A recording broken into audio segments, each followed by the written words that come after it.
Hello, Renegade Marketers. Oh my God, don't tell me, Drew, this is another Drew on Drew episode. Well, right you are, but it's only been 9 weeks since you did the last one. I know, but there's a lot to talk about. Okay, promise me we're not going to spend the whole time talking about the book. Okay, I promise, but we might talk about the book just a little bit.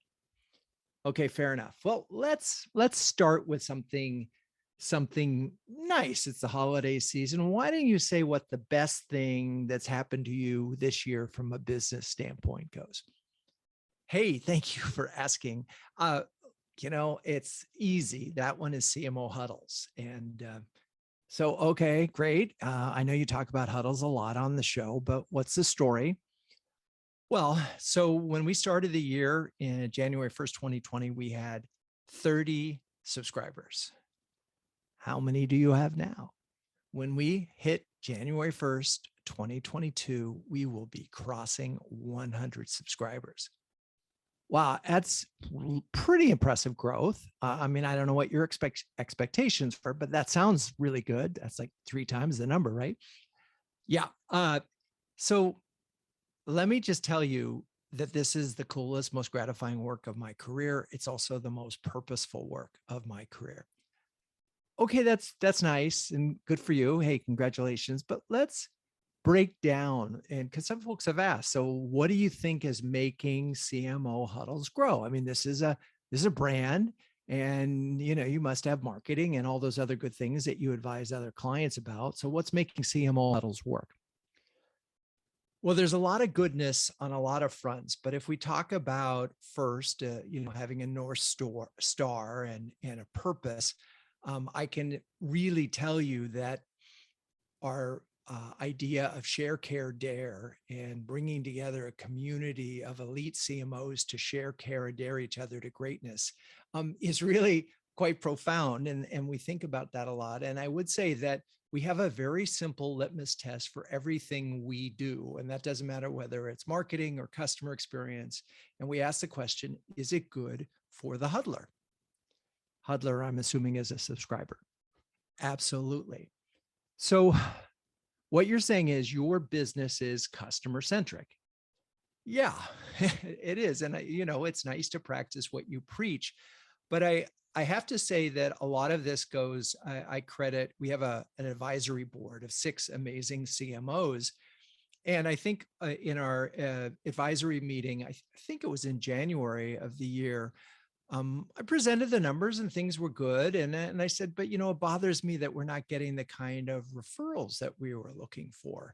And I thought we would be getting more. One of the CMOs said, well, you're focused on the wrong thing. It's not about referrals. It's about continuing to add value so that they want to do referrals. Oh, that kind of makes sense. That was kind of a no doubt moment, right? It was, but it really helped us because then again, if you think about your business and say, how can I add value? What can we do to add value? We really thought about that a lot and continue to add value. At the beginning of the year, we might have done one bonus huddle every 3 or 4 months. Now we do one pretty much every month. We are much more focused in terms of the experience that we provide every single month and making sure that things like one-on-ones happen in the first 2 months. Okay. That's cool. That's nice. What else? Well, a community, when you're building a community, here's a shocker. You really have to vet very carefully. Not everyone is a huddler. Not everyone will be good. So what makes a great huddler? Well, it starts with curiosity. I mean, if you're curious, if you've been doing this really, really long time and you think you have all the answers and just don't need or care about peer input, then clearly CMO Huddles is not right. Is that it? They just need to be curious? Well, I think the notion it helps if they can embrace the notion of share, care, and dare, that we are all looking to be better at what we do, and we can probably do it better if we share and care about each other's performances. Sounds pretty idealistic. Well, look, it's an amazing group of people, and all I know is that every time I am on a huddle, I learn something, and I am thrilled that get to be the person that brings these people together. Okay. Anything else that you're doing? What about marketing of CMO Huddles? What are the lessons that you learned there? Well, this'll again is not surprising, but I have to say, if we're building something called, think of it as community as a service, it's almost like software as a service. And what works really well in software as a service, a free offer, a way to try before you buy, a trial period. And we have a guest pass. And not only will send you a guest pass, but we'll let you check out our Slack channel and even see a copy of the notes. Okay, that's pretty good. And then the process of converting. So what do you just do? Tell them all the good things about Huddles? We do, but really, again, if we think about if every communication is about adding value, because we really understand the one thing CMOs don't have is more time. If everything is about adding value and your marketing is about adding value, then you again, this North Star of is it good for the CMO really keeps us anchored. Okay, cool. Anything else you want to talk about there? Well, I will say one of the things that is nice is, and this is tricky, and I really feel the pain, and we're trying to do it as well as our clients, is, attribution modeling. And we know many of the sources for huddlers, and it's nice to have a pipeline. But I will tell you that even within that, and we know where they'll come from a podcast, or they'll come from LinkedIn, or they'll come from a social outreach, there is still probably 20 or 30% where it could have been any combination of things. And this is why I think it's so important that we as marketers don't just focus on first touch attribution, or we'll call them marketing qualified leads. The role that marketing plays in all of this on a multi-touch program can reinforce. Sometimes it's not just about getting the lead, but it's about help nursing the lead through. And if they see that a fellow CMO that they respect is sharing something from CMO Huddles, that adds and makes it a lot easier for us to convert. Okay, that sounds like a really good story. What's on the docket for 2022 for Huddles? Well, I'll say it here, and I like to share our goals and keep them public. Our goal is to get from 100 to 200. So we, as we expand, but also keep the intimacy that we have in our monthly huddles. And we're beta testing right now B2C Huddles. My buddy Alan Hart is heading that up. And that's an exciting opportunity.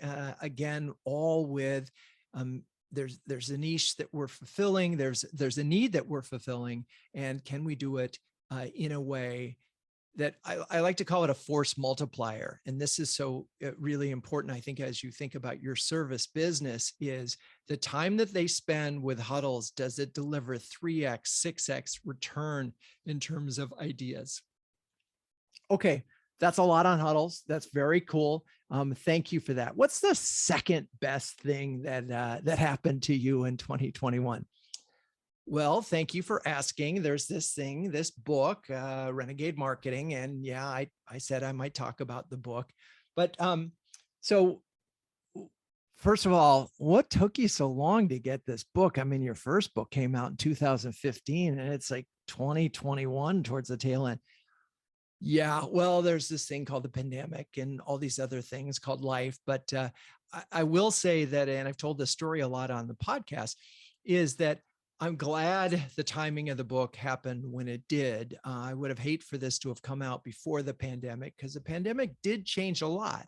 And I had to rewrite a lot of the book. The steps didn't change, but some of the things did. So I'm grateful that it took this long. But more importantly, I'm grateful that it's a work that we got some nice reviews about.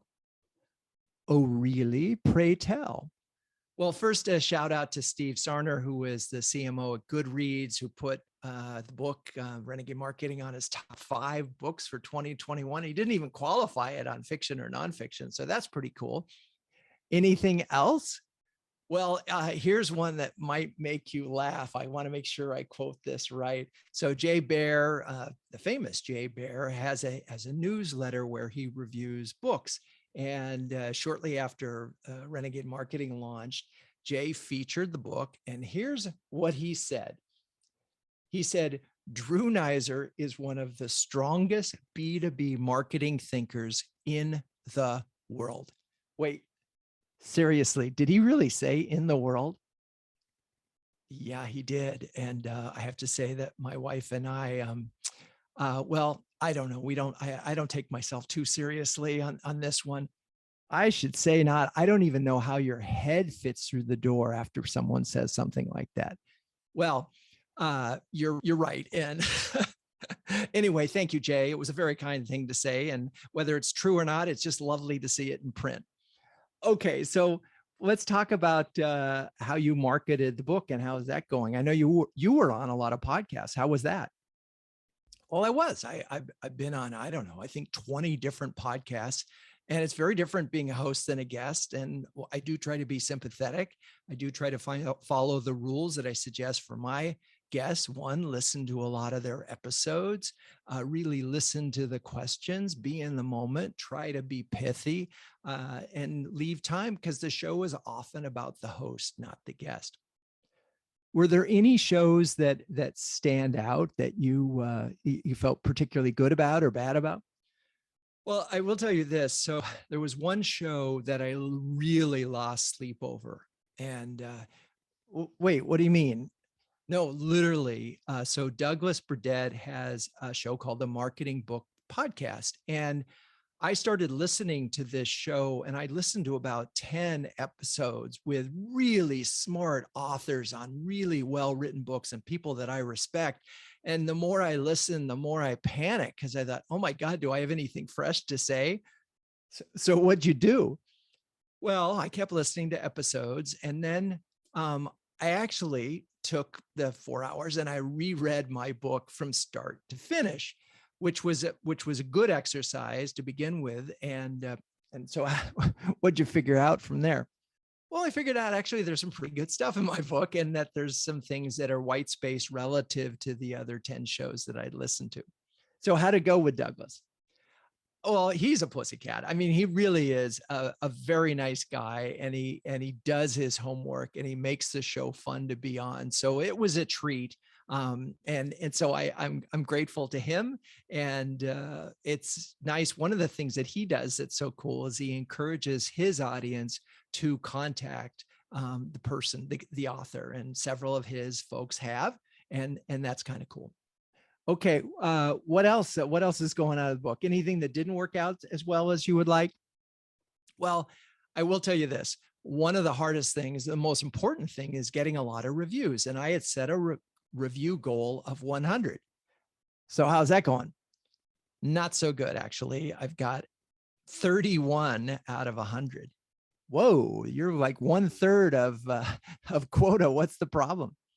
Well, people are busy, and I understand it, and it's hard. And I will tell you that I've written a lot of reviews of a lot of books in the last month, because it's a quid pro quo. And so if you want more reviews, you've got to write more reviews. And I will say that anybody who's listening to this show, I am more than happy to send you a copy of my book, either the ebook or the hard copy, if you will commit to writing a review.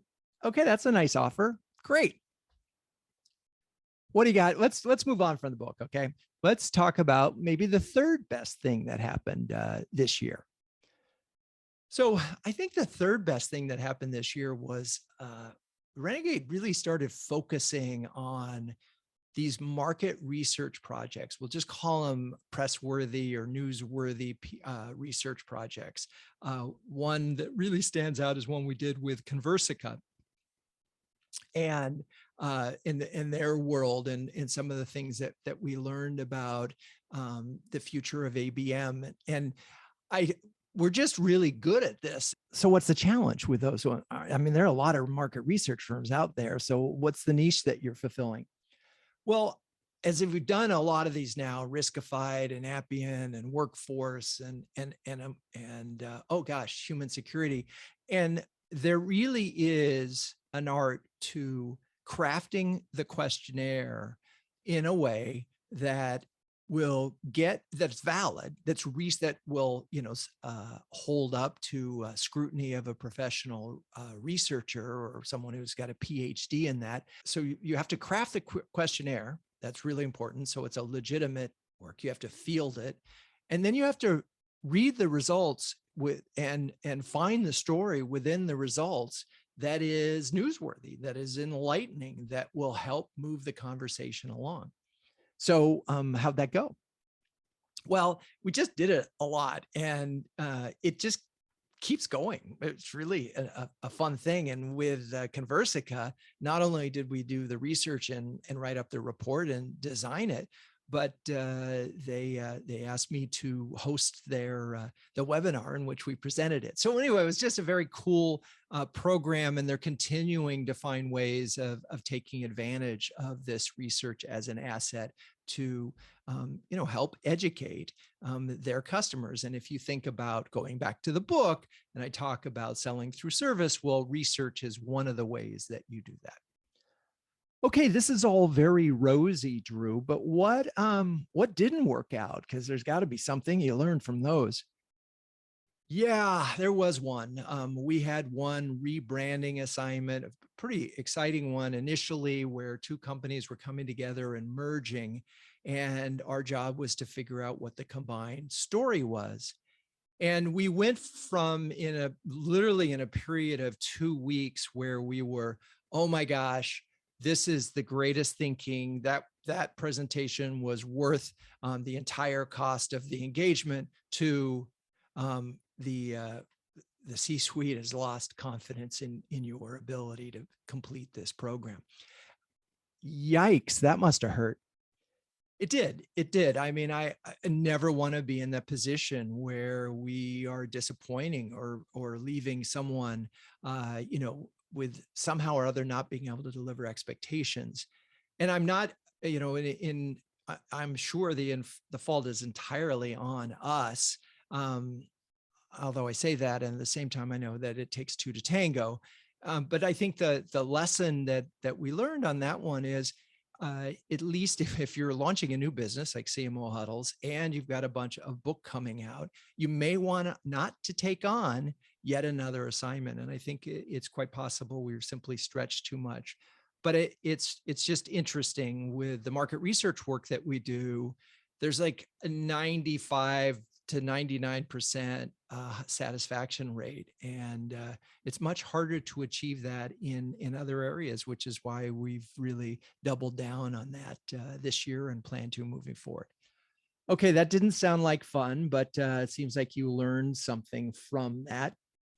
So let's move on and get to the CMOs are listening, and let's talk a little bit about some of the things that you see them adjusting to, the challenges for them in 2022, and what we can start to think about for tackling these challenges.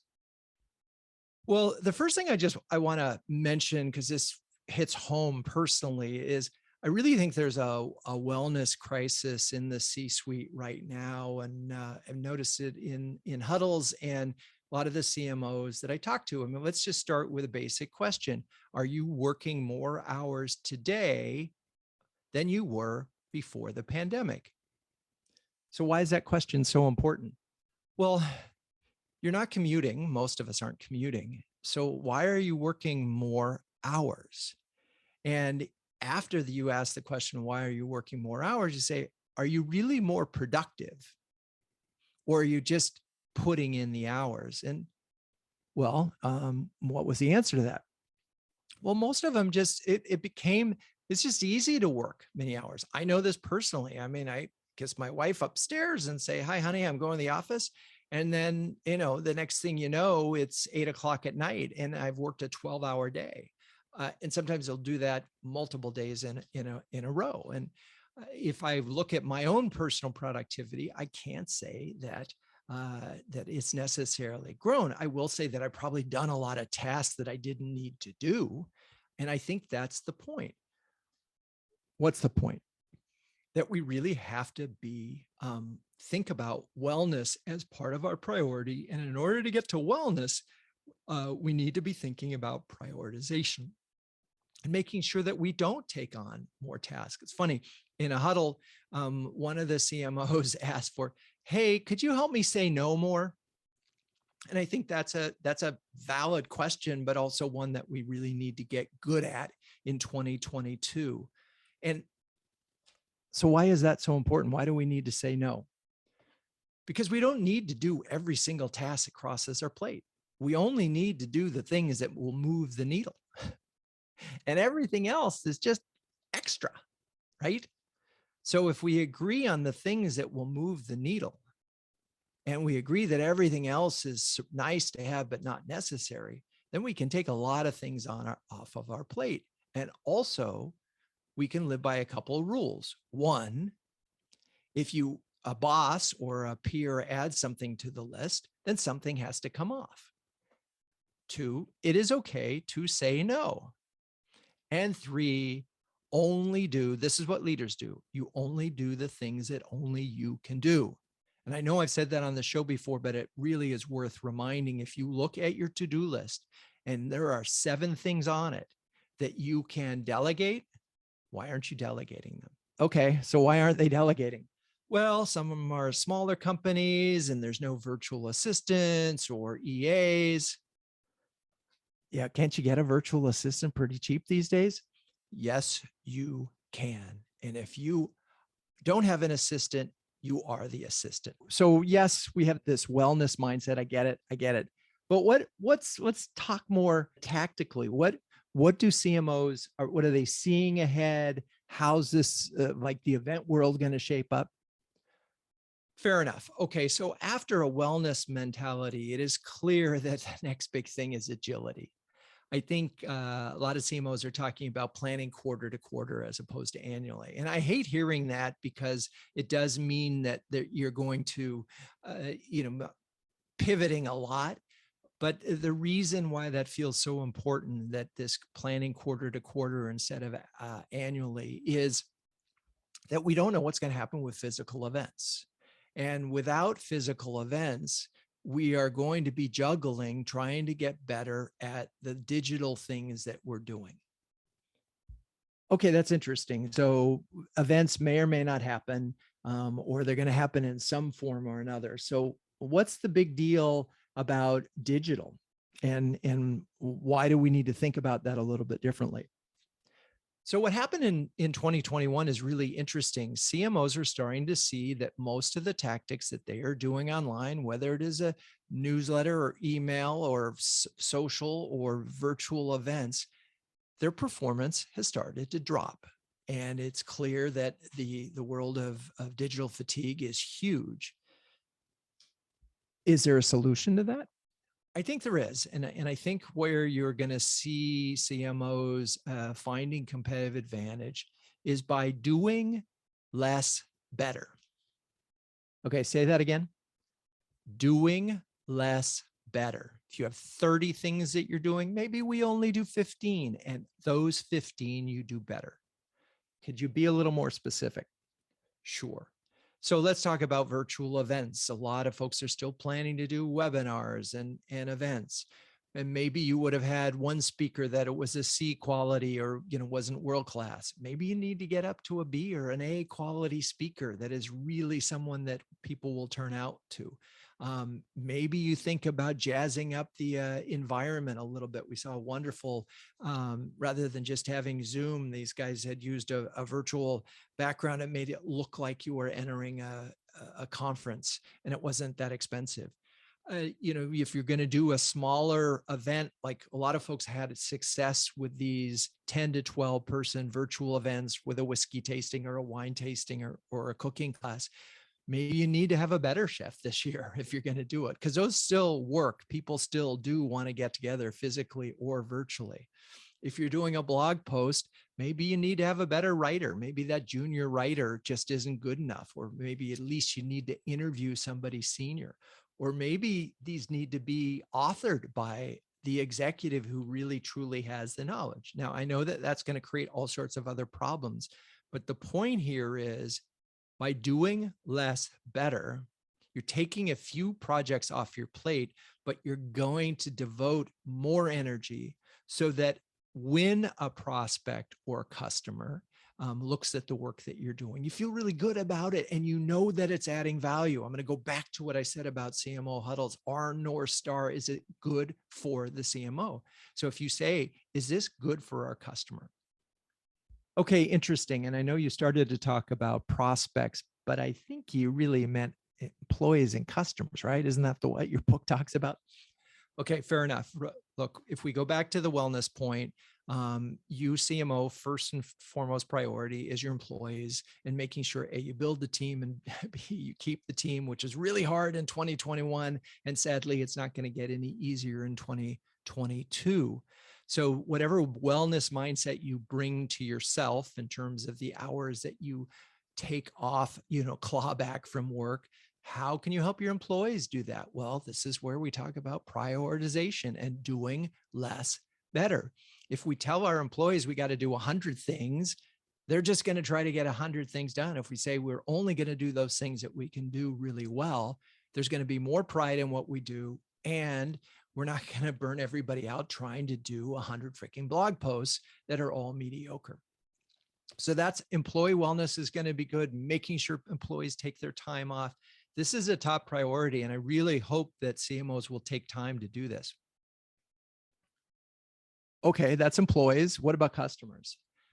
I tell you, customers were really the you want to have a CMO's eyes light up. Talk to them about how 2020 and 2021 was all about customers and how a huge percent of revenue growth, in some cases 40 to 60% of revenue growth, was simply about getting customers to use their product or service better and more of it to greater satisfaction.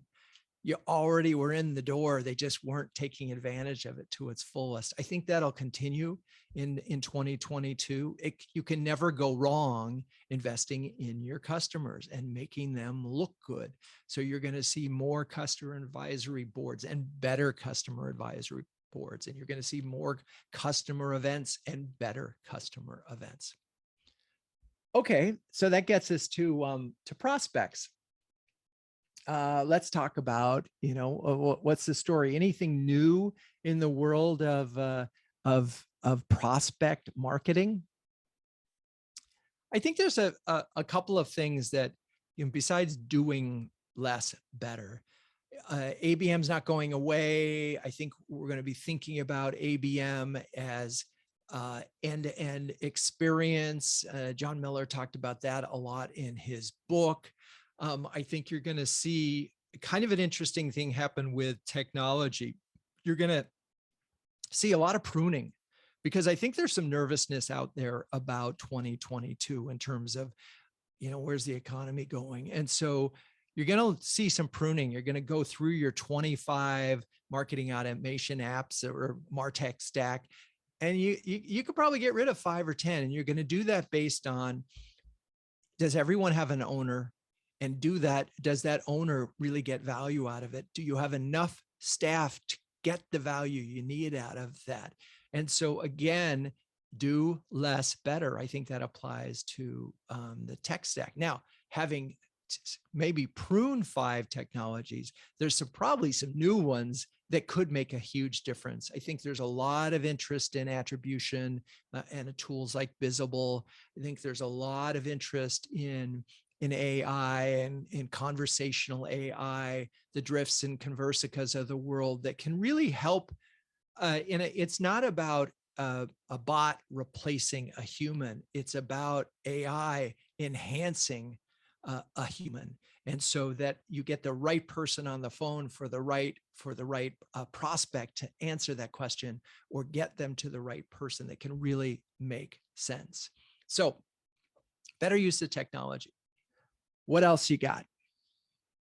Well, I don't know if this is on every CMO's list for 2022, but if they've talked to me, it will be, which is the last chapter of my book, which is Test to Triumph. Once again, I think it's a really good time to look at your budget and say, let's get 10 to 20% in there for experiments. They could be small bets that could become big bets. I love that. Small bets that become big bets. So it's not just something that will have a modest impact. But if you're going to test hybrid, for example, that's a big bet trying to be a bigger bet.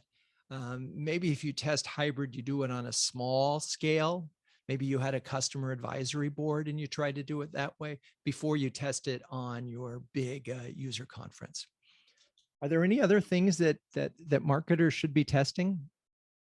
Well, I will say, if everybody's spending all their money on digital, you may want to look outside of digital, particularly if you're a brand that is trying, maybe you had a recent IPO and you're trying to get the word out there beyond, because now suddenly your target is not just potential customers and its employees or potential employees and its investment community. It might be time to think about some strategic outdoor or so forth. So I think there's some non-digital channels that may show up and surprise people. I know like Coupa has spent a fair amount of money on television. They were a World Series sponsor. And that's B2B. It's a pure play B2B brand advertising on baseball. Okay. So, all right, Drew. Well, that was a lot in a not so short period of time. You got anything else for us? No, other than to tell you that it is always a treat to be able to talk with you. And I'm so thrilled that and grateful that you spend the time to listen to these episodes. If you enjoyed this show, I'd love it if you shared with a friend. Sharing is caring. Write a review about it on your favorite podcast channel, or give me a shout on LinkedIn. I'm easy to find, Drew Neiser on LinkedIn, and just tell me you enjoyed the episode, and I'll send you a free chapter of my book or something cool like that. Something. Anyway, that's it. Until next time, keep those renegade thinking caps on and strong.